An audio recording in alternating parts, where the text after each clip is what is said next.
Hi guys, welcome to Rights and Realities with Education as a Vaccine. I'm Effa. Hello, I'm Aisha. And I'm Maka. So guys, this is a brand new episode. This is episode 1 of a brand new show. And today we will be talking about female genital mutilation. Now, why are we talking about it? It's because yesterday was a commemoration day for International Day of Zero Tolerance of female genital mutilation and cutting. So, hi guys. We are talking about female genital mutilation today. So for the benefit of us and our viewers, I'm going to explain what female genital mutilation is. So female genital mutilation is the partial or total removal of the external female genitalia or other injury to female genital organs for non-medical reasons. It is often done for cultural, religious, or social reasons, but it has no health benefits and can cause serious harm to the woman it is performed on. So now, guys, we received some survival stories that we would love to share with you guys, and I will allow Amaka to read the first one. So just to add to what Effa has said, regardless of just having a health benefit, it doesn't even have the interest of the person that they are carrying the practice on. So I'm going to read our first story, and it's by a lady named Bella. So it goes, my name is Bella. Growing up, I thought I wasn't circumcised and that I was free from the problem caused by FGM, like infections and diseases. Little did I know I had been circumcised as a baby. Wow. As a baby. Despite this, I grew up to be beautiful, intelligent, and a smart woman. After finishing my education, I became an engineer and married to a wealthy man. Just imagine where this story is going to. My life seemed perfect until I got pregnant. My husband took care of everything during my pregnancy, ensuring I didn't lift a finger. But when it was time to deliver, I experienced prolonged labor. The doctors decided on a cesarean section, but during the procedure, I died. It turns out money can't solve everything, only God can. So I'm looking at the aspect of the die. Did she die? Went to heaven and No, you know that situation where you carry out major procedures and your spirit leaves and it comes back. Yes, I think that's probably what she's trying to say, right?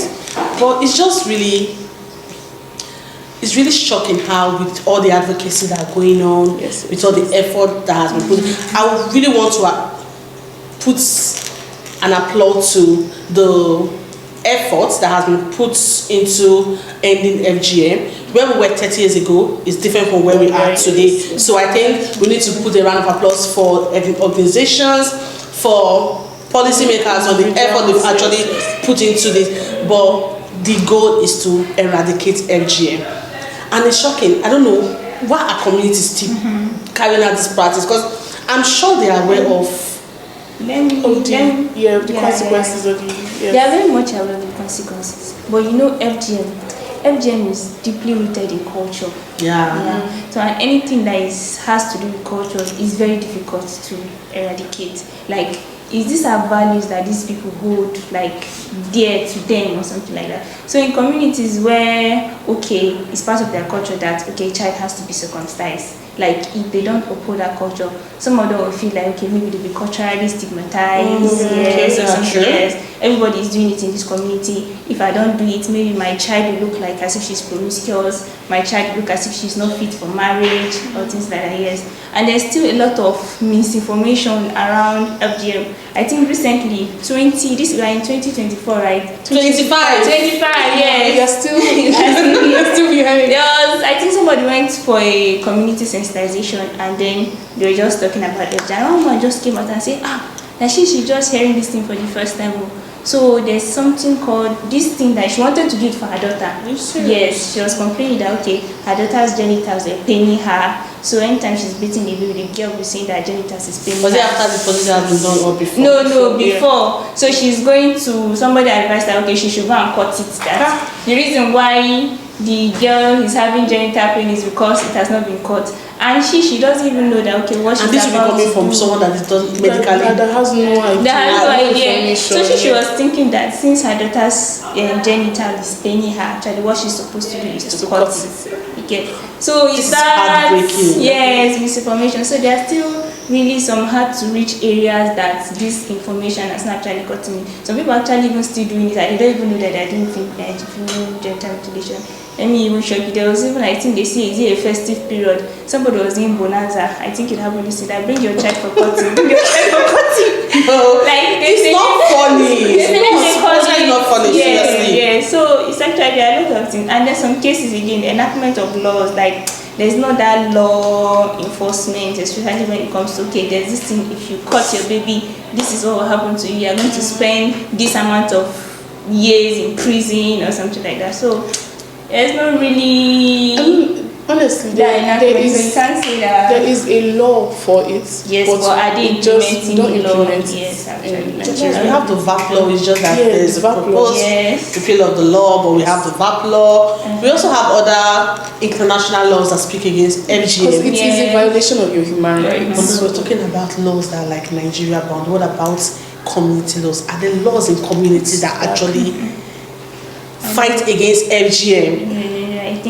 I think that's why now most people, they are targeting their advocacy towards traditional leaders. You see, there are a lot of town hall meetings, a lot of town hall meetings, a lot of consultation with traditional leaders, because you see some people in this community, if that traditional leader comes out to them and say female genital mutilation is wrong, don't do it, they will not do it. Yes. But then like, they have this strong belief. It speaks to how patriarchal that Nigeria as a society is. We need the men in the community to stand up and say no to FGM for it to us actually see a change. But just to add to this, I feel like it's because we have lesser women in making decisions, right? Yes. If you have women who understand the implication of FGM in this making decisions that concerns women, I feel like they'll be able to speak up and things like this will be eradicated, will be ended. You get? You put it as lesser women. Like, you know, there are some cases that, okay, 10 women are here and 1 man is here. What those 10 women we say, it's not hold water like how other 1 man will say. So they have to be. Yeah. So now my question for the both of you is, as young people, even as young people working with education as a vaccine, or just what do we do to contribute to the movement? So one way we have contributed to ending FGM is we have used our voices as young people. We've used our social media platform. We've put out, tried to debunk misinformation, put out facts, conversation, videos on our social media. And I think that has been one way we've been able to reduce and pass out right information to people, right? Yes. Another way is we have worked with community leaders. And I know, I'm sure and I know of communities where we have gone to carry out advocacy, community engagement, and we're able to engage with community leaders, with their gatekeepers, explain to them the implication of FGM, and they've been able to listen to us and do you understand, and put a stop to it. But I know we have to do more because Nigeria is a large country. We just have to put in more effort. We have to sort out for more communities that don't really. Because I'm sure that most people do not know that FGM is wrong. Is bad. It seems like it has a normal thing for their community. Do you understand? Another way young people have worked in putting an end to FGM is that they have pushed for laws, just like the VAP law, which it penalizes and criminalizes FGM practice, is the VAP law. And people, just last year, it was proposed for a repeal. At the second reading, that's the topic for another day. But I knew the VAP campaign that Education Vaccine organized, and we had calls coming in saying that what this is happening, and they were not aware of it. So putting out campaigns that speak against, putting out campaigns to protect laws that protect women and girls has been one thing young people have been doing. And the campaign for the VAP to not be repealed should keep on going because there have not been any feedback. we should keep on pushing for it. And there are also other laws that speak against FGM. Now we have to push for laws in communities to stop it now. So, but young people have been doing that, and I know we are getting there. Just few years to come. We've done that in 30 years. We know where we were. Yes, the progress we've made. It's been, we've had lots of changes. And what you said, there's also like want to like now engage healthcare workers, because in some of these communities you'll be surprised that it's healthcare workers that actually carry out this FGM on young people. Then you'll be hearing cases of medicalization of female genital mutilation. Like they want to make it like a medical procedure. And then from your definition, it shows that for non-medical reason. So I don't know where they are getting the medical whatever from. So, and this was like this doctor's movie, Great Anatomy. Okay, I think I've heard of that. I don't know if you heard. And this was a black doctor, right?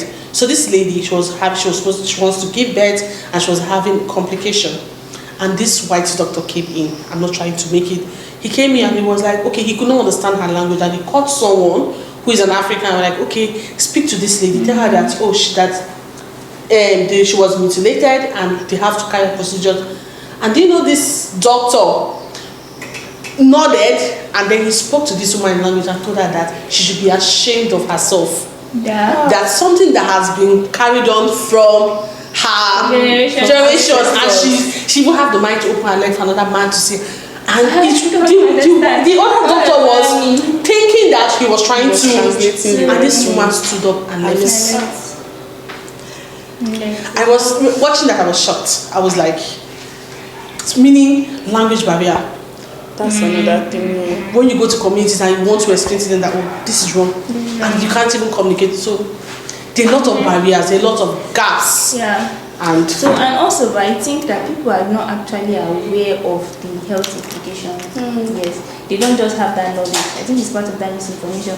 Then what they are looking at is that they are protecting this girl's chastity, they are keeping her for marriage, but those short-term effects of maybe infection, like childbirth complication when she grows up and she wants to give birth. Because have you seen, I was like opportune to see a report by UNFPA, that's United Nations Population Forum, where they actually got to take pictures of the genitals of women that have been cut. Like in some parts they will cut the clitoris, cut the labia minora, just like the part of the female gender covering it, and then sew it, and then leave a very tiny hole for just urine. And I think even that tiny hole is not even enough for a woman on her period to have like a smooth menstrual flow, making her to like retain blood, like leading to infections. There's also that trauma that comes with it, going through that pain, and then the health implications are just too much.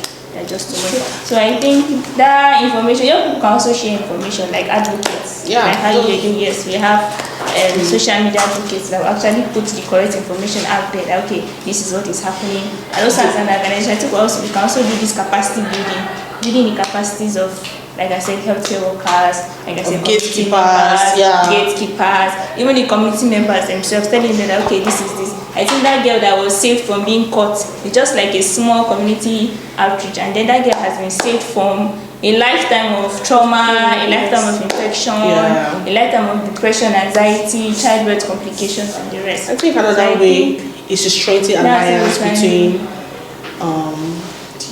organizations and young people. Yes. We need to work together. Even organizations need to come to and work together, because you see in most cases, most organizations are working in silos. Like we are all trying to do the same thing in the same place. So you see cases of maybe duplication of efforts. Yes. So if we are working together, okay, this is the part I can do, this is part, then we can just bring together our resources. The impact will be felt better than if organizations are just working on their own and everybody just running health together trying to achieve one or two things. So the story you just told, the last story you told, it reminded me of a story that we got as well, where the woman had syphilis. Like she contracted it when they cut her from the blade because it was not sterilized, and she didn't know. It was years later when she now wanted to finally have children. They're like, oh, it has spread to your body. There's nothing we can do for you now. And that's how bad. Syphilis is the kind of something that can stay. Syphilis can stay in somebody's body for years. Yes. Yeah, that's how bad it is. Especially in women. Yes. Especially in women. Now gets to the point where some people even get blind, some get paralyzed, some get that's how bad it is. So. Should I read one more story and let's... Yeah, so that we can. Okay, so this is a story of Ogechi. Yes. Ogechi. So... Ogechi from Davido's song? No! So, Ogechi had her first child, Chijoke, after enduring unimaginable pain. Yeah. I can imagine from maybe the sewing. So this just showing one of the implication of FGM to get physical pain. Like Ineka and me, she had been mutilated as a child. The procedure had made her cervix stiff, and when it was time to deliver, she couldn't dilate enough for the baby to pass through. The nurses had to cut her deeply to make space for her son's shoulder. In their effort to pull him out, they broke his collarbone. So now this is not only affecting the woman and the innocent child. You see, from those prolonged labor, most people even lost their babies because the baby was suffocating. Okay, because as Shijoke grew, he developed a limp and struggled with his gait. Ogechi had broke every time she looked at him, knowing that his struggles stemmed from a tradition that has scarred them both. So, see, now we're not just talking about the disadvantages or the it doesn't just affect the woman. It affects the children she's going to give them. It affects them as well. So I think FGM now is not just, it has a long time effect. Both on the life of the mother and then her child too. I get. So do you guys have last thing to say before we round up? Well, for me, just keep on advocating, keep on championing against FGM. It's not something to laugh about, it's not something to hide. Don't be silent, speak up, and you get the support and the help you need from organizations, from healthcare centers around you. Speak up, don't hide it. To me, I would say FGM does not have any health benefits. It does not protect anybody from promiscuity or whatever. FGM is not backed by religion. It does not have any health. Yes, it doesn't have any cultural benefit or something. It doesn't increase a woman's bride price. Oh, it doesn't. Yes. So FGM, just say no to FGM, and whatever opportunity you have, try to educate someone about FGM. Yeah. Thank you. Okay. Thank you guys so much. Thank you. Now, we will see you in the next episode. Remember to follow us on all our social media platforms at EVA_Nigeria. Thank you. Bye. Bye.